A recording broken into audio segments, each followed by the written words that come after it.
Freaky Friends. This is Colleen. And this is Margaret. And we're the Cousins Weird. And I turn into a Muppet every time.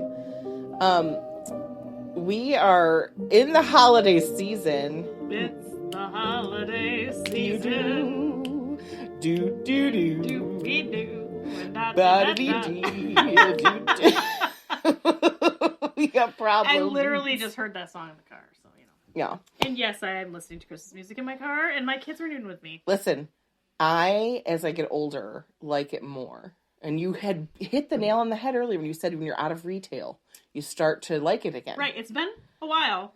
I mean, it's been a real long while for me. I haven't been retail but even, in years. Like, when I was Ulta was the last time I was in, like, retail. Because Panera, when I worked at Panera, they didn't really play Christmas music. It was just the regular Muzak, yeah. All the time.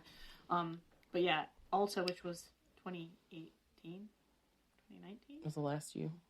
I mean, I haven't been in retail since I worked for my parents at their store, and that was at least 16 years ago.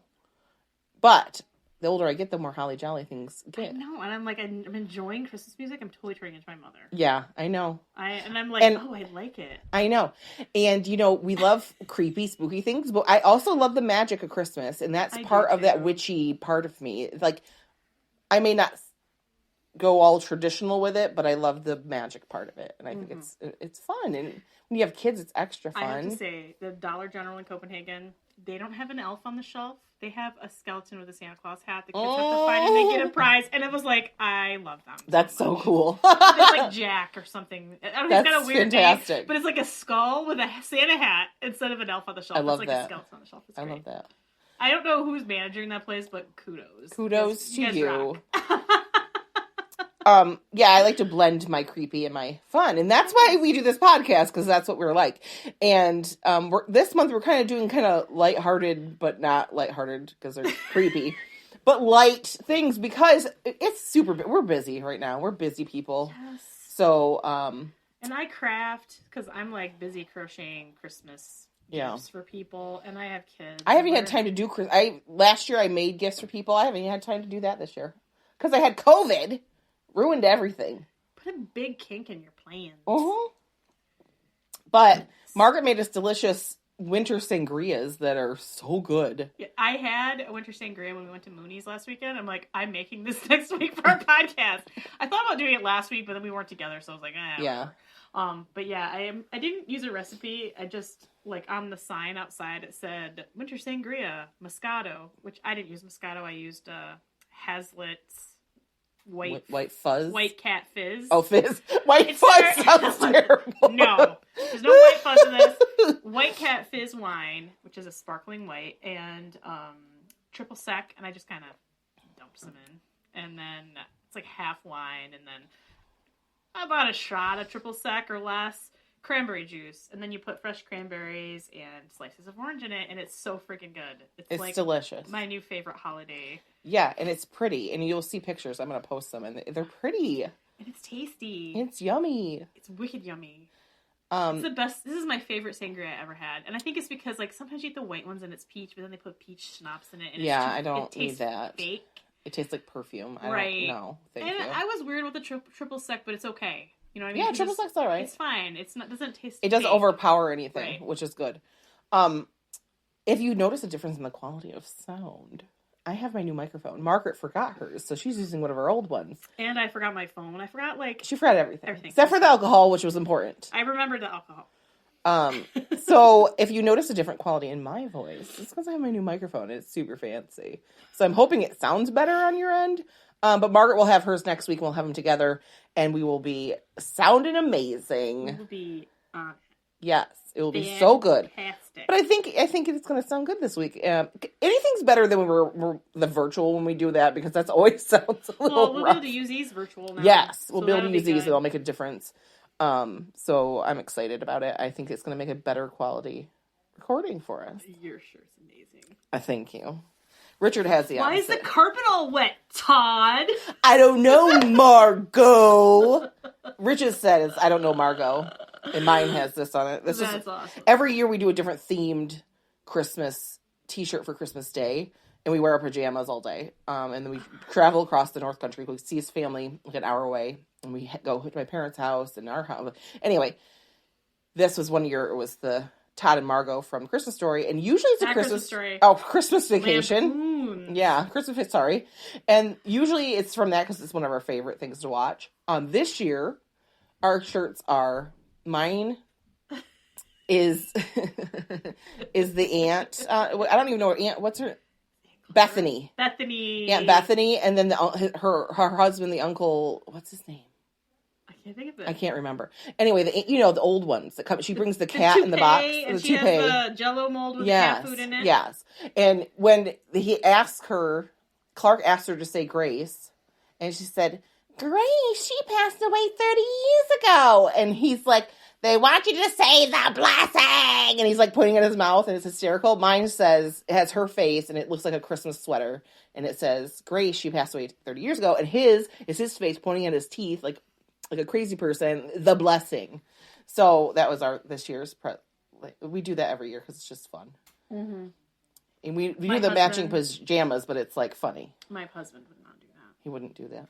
He wears like khaki pants and a button-up shirt every second. Yes. Ruben has a uniform. He does wear t-shirts, but they're usually underneath. I've never seen him with a t-shirt. They're underneath the button. And how many years have we known each other? I know. He always wears a button-up. 25 years. Not a polo. No. A plaid button-up or a... It's usually plaid. Yeah. Because he's with a pen. In the pocket. Yes. Now, Richard, he loves a cool tee. Like, he loves his Marvel tees, his Star Wars tees, those things. I like those, too. I'm a jeans and a t-shirt kind of girl. But when he dresses up, he definitely wears the khaki pants and the... I know, your Christmas shirt today has Yoda on it. It looks like a Christmas sweater. I like it. It has Yoda, and it has, like, Sith things, and... It has some lightsabers on there, crossed. And it has the rebel symbol. Yeah. And snowflakes. It's very nice. And it looks like a sweater, and it has Yoda in the center. My goal in life is for the month of October to have something Halloween-esque to wear every single day. And then the month of December, have something Christmassy to wear every day. Like, that's my goal. I have not achieved it yet. I do have several t-shirts at this point. But I want to get some more skirts to wear to work. Because I can't wear t-shirts to work all the time. So that's my goal. If you have a skirt with it, it's not a t-shirt. I know. I do that all the time. I wear a skirt with a t-shirt all the time. I just wore my Nirvana t-shirt with I have this striped Nirvana t-shirt. And then I wore like this black tutu thing to work with sneakers the other day. Because that's my style. You gotta wear Chucks with that. I don't own Chucks. I know that's terrible. That's a Kurt Cobain thing. I know. I don't own Chucks. He had Vans too, didn't he? Probably. We were big into Nirvana. Yeah. Anybody that went to school with me remembers how. Yeah. We love Nirvana. I was very sad. And I was in mourning for quite some time. So was I. And Colleen told me on the phone, I didn't believe her. I know. You're lying. Why would I lie about that? This is not something I would lie about, Margaret. I was so depressed. I was so sad about it. Anyway. And I still hate Courtney Love. I know. Although, I still listen to Hole. I love Hole. I love Hole. Hate her. You can love Hole and hate her. I feel. Because I feel Kurt wrote all those songs anyway, so it's okay. Yeah, but I can't, like that, Live Through This. Oh my god. I could listen, I still know all the words to it. And I hate that I like it so much. I know. We're digressed right off topic. Totally off topic, Colleen with her Nirvana shirt. I went right off topic. But anyway, Holly Jolly times, we're going to get going today. So, this week I focused on the tradition, and it's mostly Victorian time traditions, but this one dates back farther than that, but we're going to really hit on the Victorian times that it happened. They had some weird traditions for Christmas, first of all. They're weird. I love the Victorian times because it's freaking weird. Weirdness that's happened all over the place. It's some weird food, too, then. Yeah, weird shit. A lot of weird shit. And Piggy pudding? Yeah. I thought it was piggy pudding when I was younger. Because of the Muppets? Because of the Muppets. I was listening to that album in the car the other day. And the Muppets. Literally yesterday. Were you? We were driving I love that to Fulton to go to a bowling party. Give us some piggy pudding. Oh, give us it. Yeah, and my kids were like, Ruby kept like, is this the Muppets, Mommy? I go, yes, with John Denver. Because it's like the best Christmas album ever. And then we listened to the Grinch album, and it's like The one we had when we were kids. Really? Where you listen to it, it's like them. It's narration, the same right? as the cartoon. Yeah. With all the good songs, stuff. it's like you just listened to. The kids loved it. Yeah, it's good stuff. It's great to listen in the car too because yes. it's like entertaining. So one of the things that was big tradition was ghost stories at Christmas time. And this stuff, like Charles Dickens wasn't the inventor of a ghost story during the time of Christmas. However, he made it very, very popular in the Victorian age. But it dates back to pre-Christianity in European culture. So this is back in pagan times, because they celebrated winter solstice and Yule. And that veil was thin again, like it was they believe the veil was thin, just like it was during Halloween. And it's winter months, so people are dying because if you didn't have enough food, people are going to die. Or the weather, cold to heat your house, so you couldn't keep things warm, so that they really had death on their mind, and they would tell stories about what happens beyond the grave. So that was like the original ghost stories, and they talked about it during that winter solstice, which is where this all begins. And of course, Christianity comes along and envelops that into their Christmas time to keep people wanting to be Christian. So we'll keep some of your traditions to trick you into being Christian. And this is just a brief summary of it. I'm not going into the whole history of Christmas or anything. But it really, you just need to know that this is something that dates back prior to even Victorian times. And then, when... But the Victorians were morbid. They're morbid, and we're going to talk about how morbid they were. Morbid. So those solstice, like I said, the solstice traditions were enveloped by the Christianity in Christmas time. They didn't, however, make it over the pond when we colonized, because the Puritans, like we talked about in the history of Halloween, the Puritans did not want anything to do with anything that had pagan traditions, and they saw that in Christmas and everything. So that's why you don't see the Christmas stories, ghost stories in the U.S. history much, because it got cut right off right in there in the beginning. Right. Whereas in, Britain and in Europe, there's a lot of creepy Christmas stuff, and it continues to this day.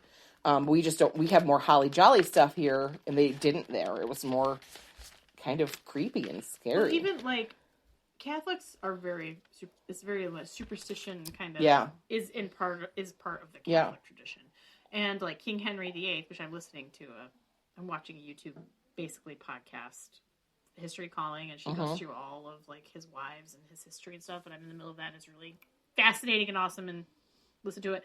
But he is the one who changed England from Catholicism to he changed it to the Church of England because he didn't want the Pope to have more power over him, and he wanted to divorce Catherine of Aragon so he could get married to Anne Boleyn.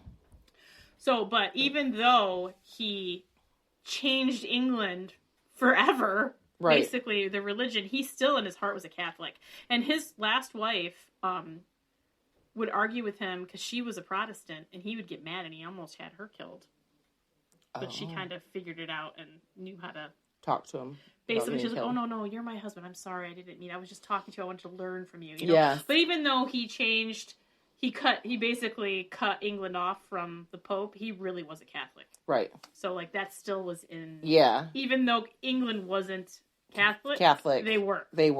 Right. So like the ghost story thing saw a big revival during the Victorian era and the Edwardian era because people, again, we talked about this with the Winchester House. People were really interested in spiritualism and supernatural stuff and all that stuff. And they were doing seance boards and all those things were happening during that time. So Margaret's drinking her drink right up.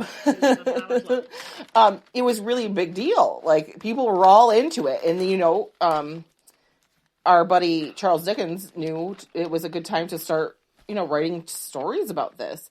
When Christmas Carol's original title is A Christmas Carol in Prose, when it came out, it solidified that ghost story tradition, that trend. It really kicked it off because people were all about it. He also edited and wrote for a popular